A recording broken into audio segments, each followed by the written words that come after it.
कांसे का बर्तन हो, जब भी उसमें भोजन पकाते हो उसके पहले गीली मिट्टी करके उसके नीचे ये पेंदी लगाते हैं। तो उसमें कितना लाभ है, बर्तन भी काला नहीं होता, कमजोर भी नहीं होता, सीधी सीधी आंच नहीं लगती है, वो मिट्टी झेलती है, फिर आंच जाती है अंदर। ऐसे ही जो श्रमण गुरु के पास रह करके उनकी छाया में पेंदी लगवा लेता है और फिर तपस्या करता है, उसको डायरेक्ट आंच नहीं लगती है और काला भी नहीं पड़ता है, वो अच्छी खीर बनती है।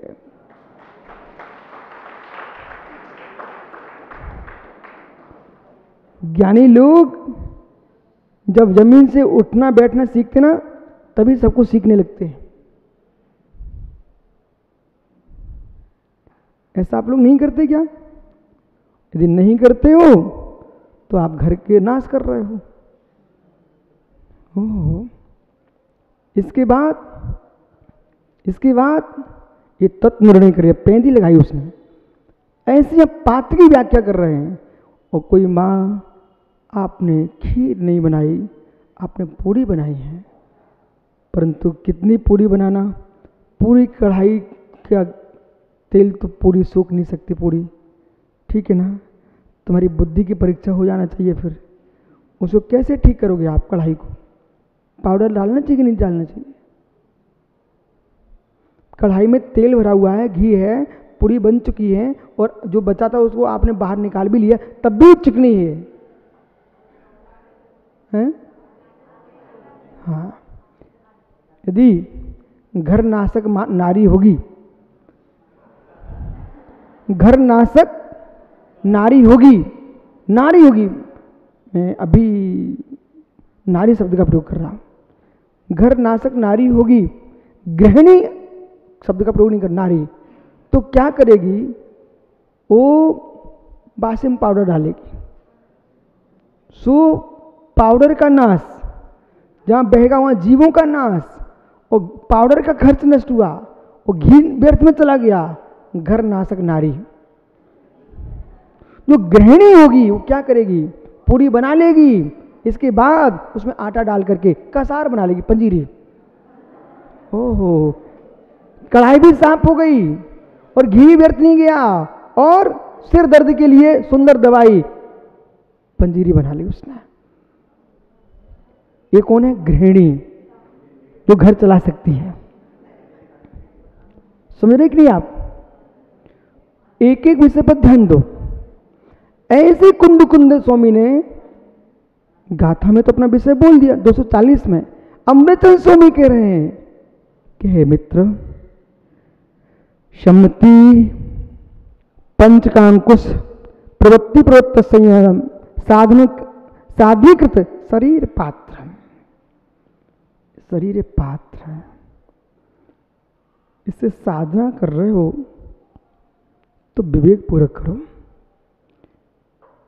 अग्नि पर रखने के साथ भी पेंदी लगाती माँ, बटलोई में अलग से पेंदी लगाती है मिट्टी की, बराबर। ऐसे है श्रमण, तुम आत्म साधना करो, पर शरीर पात्र को आहार देते रहना। ये ठंडा रहेगा तो साधना तुम्हारी ठंडी नहीं श्रेष्ठ होगी। पत्त सहित पेट भरने के लिए नहीं, साधना और शरीर स्वस्थ रखने के लिए।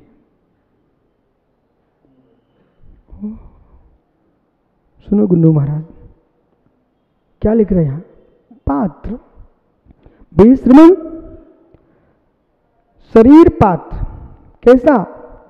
जिसमें आत्मा का श्रद्धान ज्ञान अनुभव आत्मा ही कर रहा है, ऐसा सम्मतियों से प्रवृत्ति करके द्वारा प्रवृत्त करने वाले साधन रूप है बनाए गए से शरीर पात्र। जो भी साधना हो रही है, अब यहाँ बहुत गहरा शब्द है, जो भी साधना हो रही है, अभी तक क्या बोले?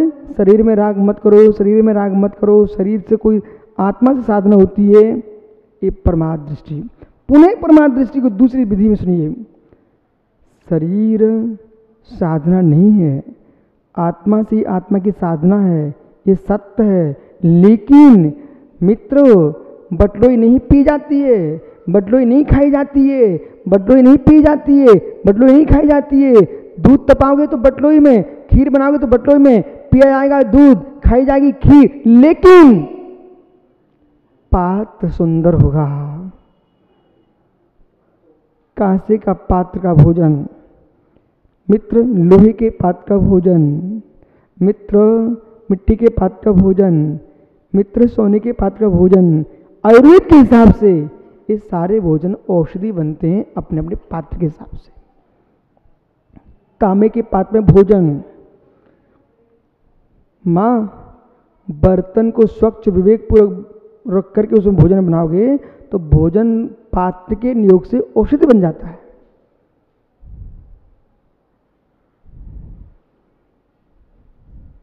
कांसे के पात्र का भोजन अच्छी औषधि बनता है, पीतल के पात्र के भोजन औषधि नहीं बन पाते,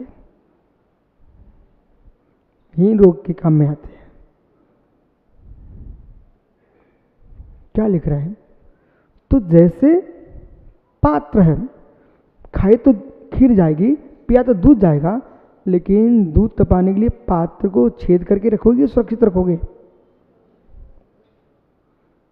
फिर क्या बोलते हैं? कांसे के पात्र में बढ़िया खीर बनी है, पात्र में बढ़िया खीर बनी। खीर तो दूध चावल के मिश्रण से बनी है, खीर तो दूध की ही चावल की बनी है, खीर रूपी बनी है। कांसे ने क्या किया? बटलोई ने क्या किया? अरे बटलोई के अंदर बनाई गई है, इसलिए बटलोई ने वहां कर्तापन आएगा। ऐसे ही शरीर जो है ना, अभी तुम शरीर की साधना को बहिरंग साधना बोलते थे, अब तुम शरीर की साधना अच्छी करोगे ना तो शरीर पात्र है, इससे अच्छी साधना करोगे तो शरीर भी तुम्हारे साधना का साधन है। इसलिए हे श्रमणों, शरीर को जल्दी मत तोड़ लो। जितने लंबे समय तक मुनि बन के रहोगे उतनी अच्छी साधना करोगे, और अच्छी साधना करके स्वर्ग भी जाओगे तो अच्छे स्वर्ग जाओगे, वहां से आकर के मुनि बन के फिर मोक्ष चले जाना।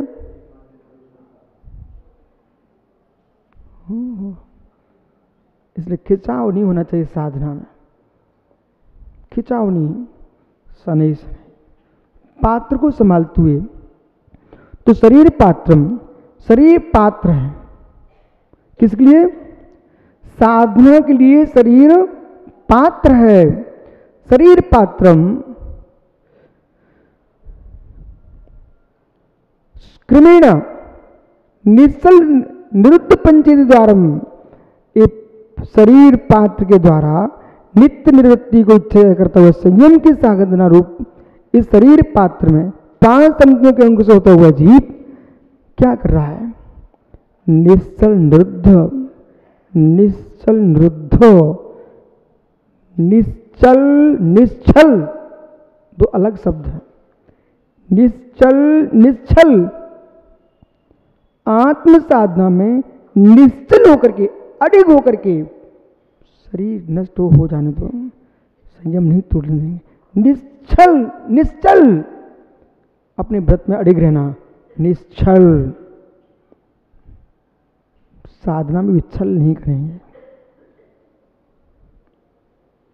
संग ना देख ले कि मैं इतना बड़ा साधक हूँ, दूसरे भी करने लग जाएंगे तो मेरी क्या कीमत होगी? तो निश्चल साधना नहीं है। गुरु से छिप करके कोई साधना कर रहे हो, निश्चल साधना नहीं है। जिसकी निश्चल नहीं है उसकी निश्चल नहीं हो सकती, जिसकी निश्चल नहीं है उसकी निश्चल साधना नहीं हो सकती, क्योंकि आपके मस्तिष्क में 24 घंटे रहेगा। अपने से छुप के कर रहे ना तो कहीं ना कहीं टीस रहेगी। जैसे कि सदैव सागर बोल के गए आहार करने जा रहे हैं, वहां जाके नीरस कर लिया और 4-5 करते चले गए, माना कि करते चले गए तो नीरस तो हो जाएंगे पर अंदर में विशुद्धि कम आएगी। बोले क्यों? बोले बताया नहीं। बोले क्यों नहीं बताया? बोले बताते तो क्या मालूम देते कि नहीं देते। ऐसा भाव आ गया, ऐसा भाव आया तो तुमको पता होना चाहिए, तुम तो नीरस तुमने कर लिया, माना कि, परंतु हे जीव, जो माना देंगे नहीं देंगे जो विकल्प हमारे मस्तिष्क में आ रहा था ना, ये तुम्हारी साधना में कंकड़ बन रहा था, विशुद्धि का नाश कर रहा था, विशुद्धि का नाश कर रहा था। उपास करना था समस्त सागर को, तो मेरे सामने तो शुद्धि कर ली, चल दिए। इसके बाद भाई पीछे पीछे कमरे में जाके बैठ गए, बोले क्या मालूम आप देते कि नहीं देते, इसलिए हमने कर लिया। ये निश्चल साधना नहीं हुई, आगम है ये आगम, निश्चल साधना नहीं हुई। प्रणीत सागर से कहा था कमरे में बैठना, और धीरे से छत पर जाके बैठ गए। ये कह रहा हम खूब मैं 1 घंटे की माला फिराऊं, पर तुम्हें डर लग रहा है कि इस बीच में आचार्य श्री कहीं आ गए तो वे देख लेंगे, आ गए तो देख लेंगे, तो डांट पड़ जाएगी। मित्र तुम कितने वहां बैठे रहो, निश्चल निश्चल नहीं थी। जो निश्चल नहीं होगी ना तो निश्चल नहीं हो सकती। हाँ। इसलिए निश्चल साधना करना है तो निश्चल करना बनना पड़ेगा। सुनते हैं बेटा, ये इसको छोटी विद्या नहीं समझना, गंभीर विषय है। निश्चल निश्चल शब्द का प्रयोग करो, निश्चल निरुद्ध पंचेंद्रिय, अड़िग होकर के 5 इंद्रिय के विषयों के द्वार को जिन्होंने रोक दिया है, समप्रत काय बांग मनो व्यापारो। क्रम का ध्यान रखना। समय हो गया आपका, इस शब्द को याद कर लो, फिर चलते। काय बांग मनो व्यापारो, ये काशलीवाल जी गहरा शब्द है। अभी तक दुनिया में आपने ये सुना है मन बस करो, मन बस करो। यहाँ तो आपको उल्टा दिखाई दे रहा है, काय बांग मनो व्यापारो। हे मित्र, मन बस करने के लिए ठीक है क्रम से कथन किया जाता है, पर मन बस करने के पहले आप शरीर को बस करके रखिए। मन बस नहीं हुआ, किसी ने नहीं देखा, गंभीर शब्द पकड़िए। मन बस नहीं हुआ, किसी ने नहीं देखा। मित्र, वो तुम्हारे भीतर का विषय था। तन बस नहीं कर पाए, जगत में उपहास हो जाएगा, धर्म की हंसी हो जाएगी। शरीर लेके मत जाइए। तुम्हारा मन, ये विद्या यहाँ की नहीं है क्या मन चला ही गया है, अब तो कर ही लो ऐसा काम। मन चला गया अतिक्रम है, शरीर से कर लोगे अनाचार हो जाएगा। समझ रहे ना? दर्शन, बेटा एक शब्द सुन के चला जा। तूने रात्रि भोजन त्याग किया, रात्रि के 12 बजे तक भूख लग सकती है, कोई बात नहीं, लगी। माँ से कहा माँ बहुत भूख लग रही है। माँ ना समझ होगी तो क्या बोलेगी, अब बेटा भूख तो लगी चुकी तो अब खा ही लेना। इसी बीच में उस दिन तुम्हारा मित्र भी घर में सोया था, वो जग गया, पर जान करके अंदर अंदर लेटा रहा, देख रहा था क्या होने वाला है। बेटा माँ ने रोटी खिला दी तुझे, क्या कह करके, अब तेरा मन तो चला ही गया ना, अब तो खा ले। मित्र देख रहा था, वो क्या कहेगा, दर्शन ये तुमने क्या कर लिया। मन चला था, मन चला था, वो कोई देख नहीं रहा था। बेटा मन चला जाए तो उसका प्रायश्चित ले लेना, पर तन से करने मत बैठ जाना, अनाचार हो जाएगा। जाओ, समझ रहे ना? मन चला गया तेरा मात तेरा अहित होगा, शरीर चला गया धर्म का हित हो जाएगा। अब इसकी व्याख्या मैं आगे करूंगा, क्योंकि लोक जो है उसका सोच अलग है, आगम जो है उसका सोच अलग है। लोक के सोच से कल्याण नहीं होगा, आगम के सोच से कल्याण होगा। इसलिए हमारे यहाँ व्यक्तिगत किसी की बातों को ध्यान नहीं दिया जाता।